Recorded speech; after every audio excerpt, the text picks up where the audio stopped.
I'd like to welcome you, a very warm welcome on behalf of Mercer to today's Blueprint to Win the Talent Challenge. Over the next 180 minutes, we'll be talking about the various aspects of talent management, of employment and employability. India in the good old days was equivalent to population. Cola was to Coke, Xerox was to photocopy, India was to population. There were plenty of people. The problem was of plenty. Now there's a plenty of problem.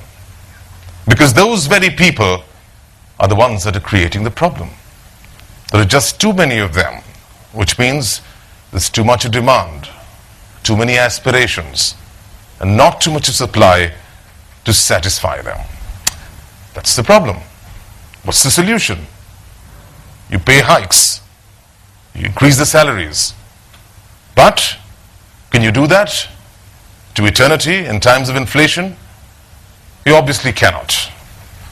So you need to harness that talent. You need to engage with that talent. You need to get inside that talent and to understand them and try and bring out the best in them. And that's where Mercer plays its part, and it's responsible for getting all of us out here so that we can hear today the men who matter most in the human and resource industry to share with us what to them matters most.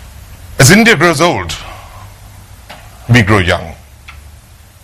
In about a few years from now, 75% of our population will be sub 40.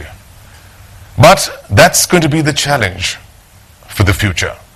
Because with those sub 40 people, you're going to have higher aspirations, more needs, more demands, and perhaps insufficient supply. What do you have then? The problem then becomes a pain. Even today, hiring labor is a pain. Training labor becomes the pain. So train becomes the pain. And then retain becomes the pain.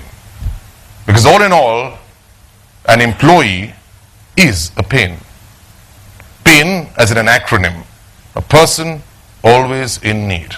Because that person always needs something and something new at every point of time, which means that you've got to understand what he wants, cater to it, modify it as we go along, satisfy it so that you can have somebody out there who can produce just the way you want him to produce.